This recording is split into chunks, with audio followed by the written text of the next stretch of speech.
You let me pray and leave the oxygen. You let me just pray and leave the oxygen for the. Let me explain. Explain what? Do you know what it is? Doctor. Are you a doctor? Remove something without. Are you a doctor?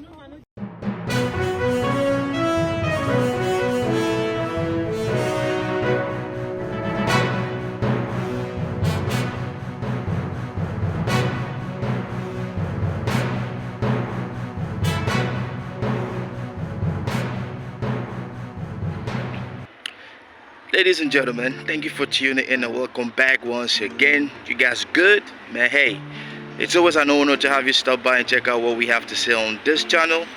And if this is your first time stopping by, they call me Mr. J. And yes, you are on Proudly Marveling. Yeah, Mr. J's reaction. Where we talk about everything. We react on things on different niches. You feel me? And on this one, I want us to talk about Christianity, the Pentecostal movement in Africa. But before we do, if you've not done it, please do pause for a minute, hit that subscribe button, please. I need more subscribers, and we're gonna get there.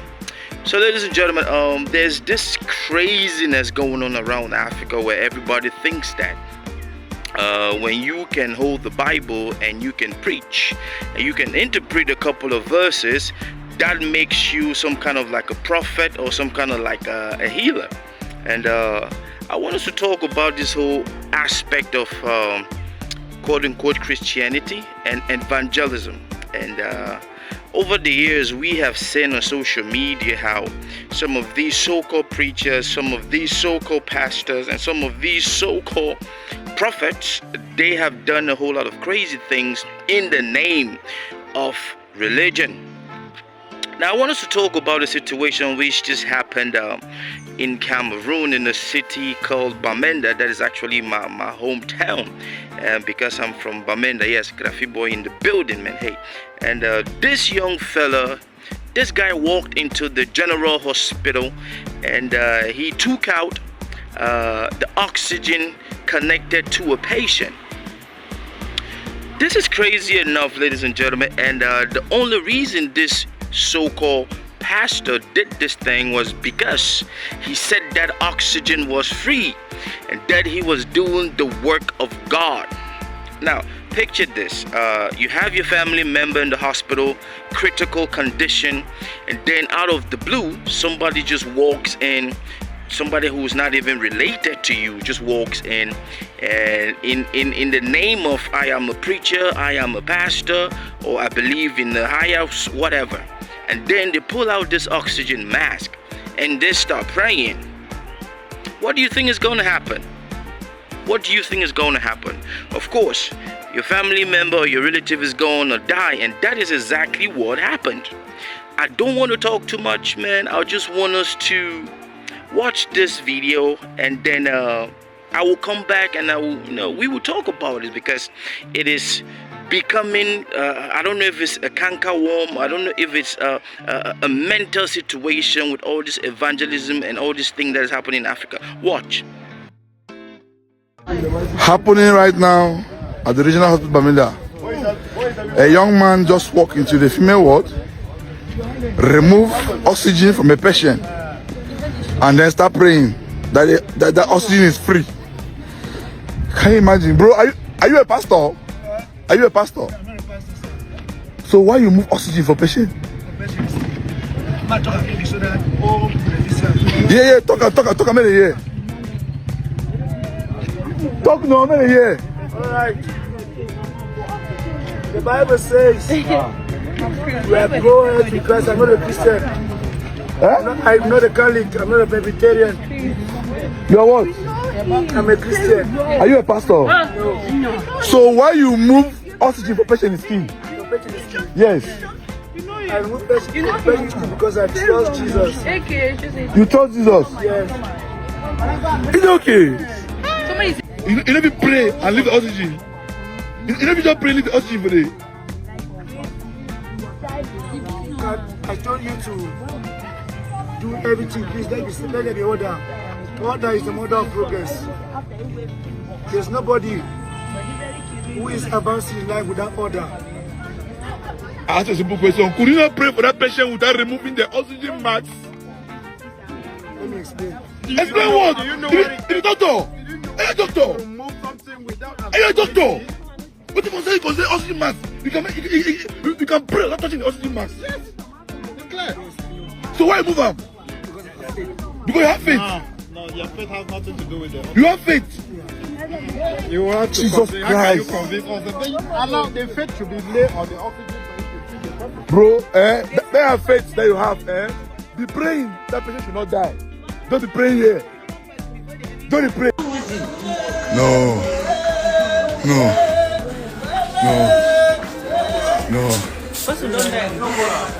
Don't go. How about we are an answer? So the patient is dead.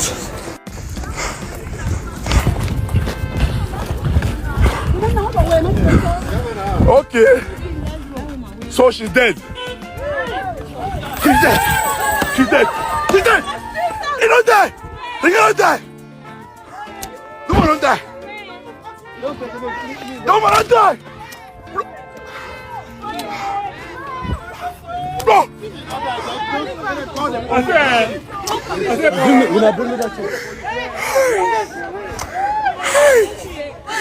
What do you want? What do you want to do? What do you want to do, Penny Friend? What do you want to do, you Penny Friend?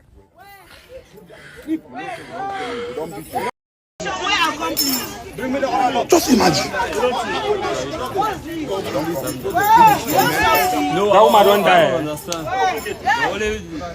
How do you move oxygen for patient? Will not be your patient. You move the oxygen. Move oxygen now, the woman don't die. But now what thing that devil be this, Papa?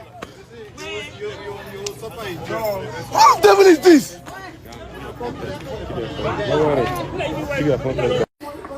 I don't just know who I'm going to blame for this rubbish. Is it the hospital or the carers of the patient? Do we need to enforce more security in the hospital? Or I say make care that they begin to take care of their patients, stay with your patient? How can somebody walk into the hospital, just enter the ward and remove oxygen from a patient that God sent him? Who does that?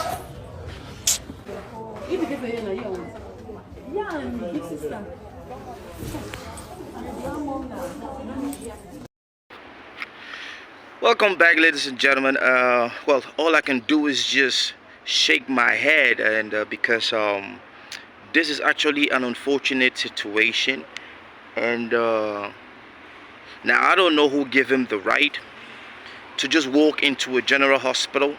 A general hospital is supposed to have a whole lot of security checks and everything, and before you walk into a ward in a hospital, you need to say who you are.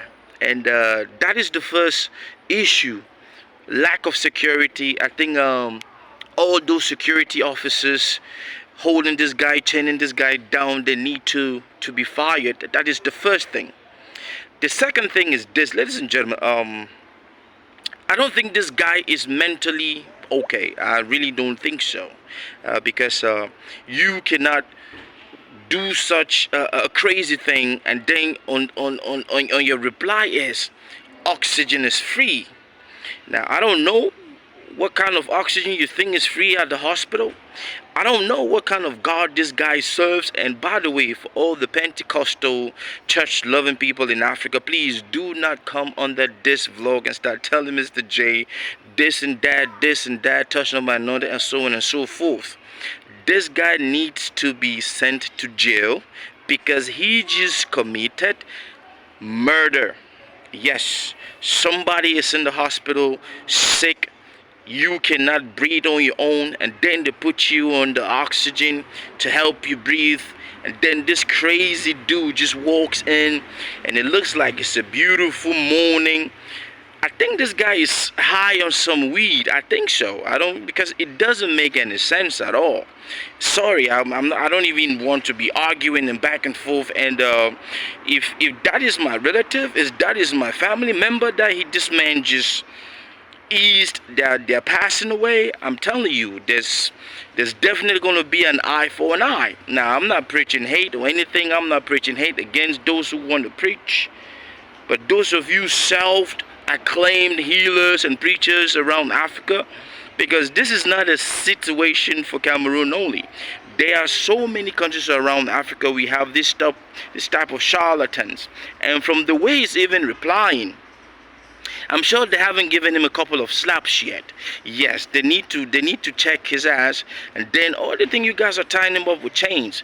That is not what is supposed to be done. I'm not calling for any mob justice, but bro, what is really wrong with these folks? And this is a young fella. This man is like, get a job and do something.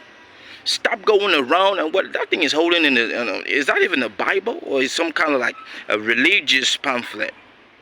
How do you let this thing happen? My heart goes out to the family who just lost their family member because of this ignorant twat. But this should serve as a lesson. The hospital needs a whole lot of security. That is the first thing. Secondly, everybody who goes around walking around claiming that they are preachers, they are healers, man. They need to have some kind of license to prove that they have healed somebody before. And I'm not just talking about you say, do it in faith. No. You need to prove to the public or to the government. I don't know how they're going to regulate these folks, because today we are talking about this ignorant guy. Tomorrow another person is going to come up and do the same thing. Now, I need you to leave a comment, Motherland. I really don't know what to say, but this is definitely the height of madness. This is definitely stupidity. And the calm nature with which this man is talking is like he is proud of what he did. Like he's not even seeing the crime he just committed. So do leave a comment and let Mr. J know exactly what you think, man. Hey, all I can do is just shake my head, because it's an unfortunate situation. Stay blessed. Peace.